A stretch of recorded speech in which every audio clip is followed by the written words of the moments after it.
बोलिए परम पूज्य गुरुदेव की जय। आज हम मनुष्य जीवन के बारे में विशेष विस्तार पूर्वक चर्चा करेंगे। पावन प्रज्ञा पुराण में परम पूज्य गुरुदेव ने जीवन को ही प्रत्यक्ष देवता कहा गया है। हम 33 कोटि देव शक्तियों का पूजन करते हैं। जीवन भर न जाने कितने देवी देवताओं का पूजन हमने कर लिया, पता नहीं उनकी कृपा हमारे इस जीवन में कितने रूप में बरसती है, कैसे बरसती है, पता नहीं। लेकिन परम पूज्य गुरुदेव कहते हैं, जो व्यक्ति समय रहते इस जीवन देवता की अभ्यर्थना कर लेता है, इस जीवन देवता का सम्मान कर लेता है, पूजन कर लेता है, वो व्यक्ति नर से नारायण बन जाता है, मानव से महामानव बन जाता है। इस जीवन देवता से बड़ा कोई भी देवता नहीं दुनिया में, क्योंकि जीवन से बड़ा इस संसार में कुछ है ही नहीं। जीवन है तो सब कुछ है, और जीवन समाप्त तो सब कुछ समाप्त हो जाता है। इसलिए इसको हम भगवान के रूप में देखें और इसका हम सदुपयोग करें। रास्ते से जब हम सफर करते हैं तो सड़क के किनारे लिखा रहता है क्या, कि समय मूल्यवान है, लेकिन जीवन अमूल्य है, और समय को बचाने के चक्कर में हम जीवन ही गला देते हैं। क्या हमने इस जीवन का महत्व नहीं जाना। भाई बहनों, शास्त्रों में उल्लेख आता है कि 2 चीजें मनुष्य को बड़े भाग्य से मिलती है। सबसे पहली वस्तु जो बड़े भाग्य से हमको मिली वह कौन सी, वह है मनुष्य जीवन। 83,99,999 योनियां हमने बिताई, उसके बाद में जो भगवान का अनुदान और वरदान हमको मिला वो किस रूप में, मनुष्य जीवन के रूप में।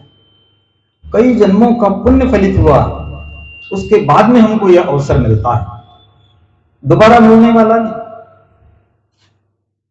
और इतना श्रेष्ठ जीवन पा करके कोई भी व्यक्ति हमको लड़ाई झगड़े की ओर ले जाता है, कोई भी व्यक्ति हमको नशे की ओर लेके चला जाता है, पथ भ्रमित कर देता है। आवश्यकता इस बात की है कि समय रहते हम इस जीवन की महत्ता को जाने, समझे और इसका सदुपयोग करें, तो यह जीवन सार्थक और सफल बन सकता है।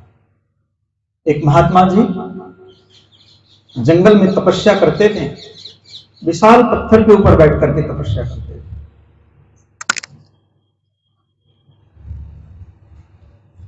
और उसी पर्वत के किनारे से एक रास्ता बना हुआ था, एक राहगीर वहां से जा रहा था। राहगीर की नजर महात्मा जी के ऊपर पड़ी तो महात्मा जी से कहने लगा राहगीर, बोले महात्मा जी, आप जिस पत्थर के ऊपर बैठ करके तपस्या कर रहे हैं, बोले इतना बड़ा पत्थर तो मैंने दुनिया में कहीं देखा ही नहीं। मुझे ऐसा लगता है कि इस पत्थर से बड़ा शक्तिशाली कठोर दुनिया में कुछ है ही नहीं। बोले कितना विशाल पत्थर, और आप कई दिनों से साधना कर रहे हैं, इस पत्थर का कुछ भी नहीं होता, चाहे बरसात हो, चाहे गर्मी हो, चाहे धूप हो, पत्थर यथावत जैसा का वैसा बना है, इससे शक्तिशाली दुनिया में कुछ भी नहीं। महात्मा जी ने राहगीर को देखा, अपने पास बुलाकर बैठा दिया और कहने लगा, बोले बेटा तुझे नहीं मालूम, दुनिया में इस पत्थर से भी शक्तिशाली कई चीजें हैं। तो बोले इस पत्थर से भी शक्तिशाली चीजें हैं? बोले हाँ। तो बोले इस पत्थर से अधिक शक्तिशाली क्या हो सकता है? तो महात्मा जी कहने लगे, बोले बेटा इस पत्थर से भी शक्तिशाली लोहा होता है। लोहे के सामने इतना विशाल पत्थर चकनाचूर हो जाता है। लोहा मालूम है कितना कठोर होता है? बोले बहुत अधिक कठोर। तो बोले फिर जब ये लोहा इस पत्थर को चकनाचूर कर सकता है, तो फिर लोहे से मजबूत तो कुछ होगा ही नहीं दुनिया में, लोहा ही शक्तिशाली। तो महात्मा जी फिर कहते नहीं बेटा, लोहे से भी शक्तिशाली कोई है। तो बोले लोहे से अधिक शक्ति किसके पास? तो बोले आग ऐसी है इस दुनिया में कि उस आग के संपर्क में अगर ये लोहा आ जाए तो ये पानी की तरह बहने लगता है। बोले आग सबको जलाने की सामर्थ्य रखती है। तो बोले फिर आग ही शक्तिशाली, इससे बड़ा कुछ भी नहीं जो सबको जलाने की सामर्थ्य है। बोले नहीं, आग से भी अधिक शक्तिशाली है। तो बोले आग से अधिक शक्तिशाली क्या? बोले पानी। कितनी भी भयंकर आग लगी हो, लेकिन अगर वहां पानी आ जाता है तो आग शांत हो जाती है। और इस धरती में लगभग 75% जल राशि है, इतनी विशाल। तो बोले फिर इससे बड़ा तो कुछ होगा ही नहीं। तो महात्मा जी फिर समाधान करने लगे, बोले बेटा तू समझ कि ये जल जो है ये जिसकी गोदी में समाई है, ये जल हवा इतनी शक्तिशाली है जो इस आकाश की गोद में समाई है, और वो हवा इस पानी को उठाकर कहां से कहां बादलों के रूप में पहुंचा देती पूरी दुनिया में। तो बोले हवे में ये ताकत है तो फिर हवे से बड़ा तो कुछ भी नहीं होगा, हवे में ही सबसे अधिक ताकत और शक्ति है। तो महात्मा जी फिर समाधान देने लगे, बोले बेटा नहीं, हवा से भी अधिक शक्तिशाली कोई है। तो बोले हवा से अधिक शक्तिशाली कौन हो सकता है? तो बोले जिसकी गोदी में ये हवा समाई है वो आकाश कितना शक्तिशाली होगा। बोले जिसकी ऊंचाई को नापने का लोगों ने प्रयास तो किया लेकिन आज तक कोई सफल नहीं हुआ। ये अनंत है, अखंड है, जिसकी कोई सीमा नहीं। तो बोले इससे बड़ा तो फिर कुछ होगा ही नहीं। तो महात्मा जी मुस्कुराए और फिर कहने लगे, बोले बेटा इससे भी बड़ी क्षमता वाला कोई है, आकाश से भी अधिक क्षमता। बोले हाँ। बोले किसकी? कौन है?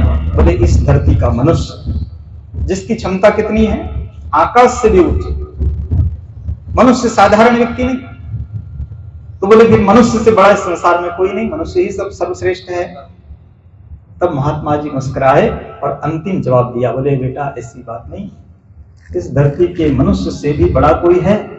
बोले अभी तक आप मनुष्य की जीवन की महिमा गा रहे थे और कहते कि मनुष्य से बड़ा भी कोई है। बोले हाँ, इस मनुष्य से बड़ा भी कोई है। बोले कौन हो सकता है इस मनुष्य से बड़ा? तो बोले उसका जीवन।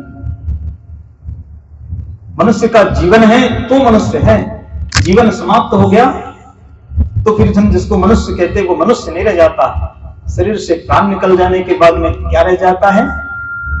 केवल सौ रह जाता है, जिसके अंदर कोई सामर्थ्य नहीं कुछ करने की। ये हाथ ज्यों के त्यों रहते हैं लेकिन उठ नहीं पाते, आंखें ज्यों की त्यों रहती है लेकिन देख नहीं पाती, जीभ ज्यों की त्यों रहती है लेकिन बोल नहीं पाती। क्या हो गया? जीवन चला गया, जीवन समाप्त हो गया। इसलिए महात्मा जी ने अंतिम जवाब दिया, बोले मनुष्य के जीवन से बड़ा इस संसार में कुछ भी नहीं। जीवन है तो सब कुछ संभव, और जीवन नहीं है तो कुछ भी संभव नहीं। और हम जानते हैं कि जब कभी भगवान इस धरती पर अवतार लेकर के आए तो मनुष्य जीवन के रूप में। भगवान को भी अगर इस धरती पर आना होता है तो मनुष्य का शरीर धारण करके इस संसार में आते हैं। एक बार नहीं, कई बार भगवान के अवतार हुए। इसलिए जीवन से बड़ा इस संसार में कुछ भी नहीं, और हम सबको शानदार जीवन मिला है, मनुष्य जीवन। अब इसके अलावा भगवान के सामने जाकर के कभी हाथ फैलाने की आवश्यकता ही नहीं। मनुष्य जीवन सर्वश्रेष्ठ है, इसको पाकर कुछ मांगना शेष नहीं रह जाता भगवान से। जिसके पास में जीवन है, जिसके पास में भगवान ने मनुष्य जीवन दिया है, उसको कोई भी वस्तु मांगने के लायक नहीं। बाकी सारी वस्तुएं छोटी नगण्य है जीवन के सामने। जीवन है तो सब कुछ है। सबसे बड़ा अनुदान और वरदान अगर कोई है तो वह है मनुष्य जीवन। हम इस जीवन की महत्ता को समझे, इस जीवन की महत्ता को हम जाने पहचाने, और जो व्यक्ति इस जीवन की महत्ता को समझ लेता है वो अपने जीवन का एक एक क्षण बर्बाद नहीं करता, समय का सदुपयोग करके चला जाता है। ऐसे जीवन की महत्ता को हम सुने।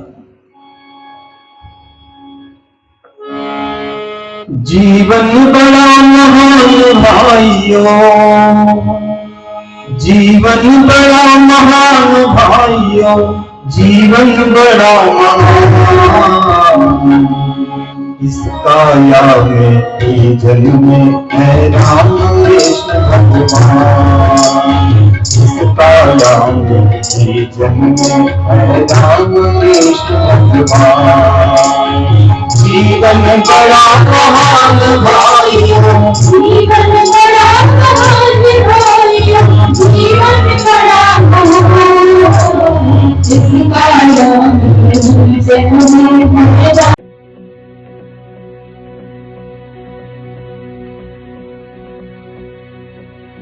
सुधासम्पूर्णकलशं रुधिराप्लुतमेव च दधाना हस्तपद्मा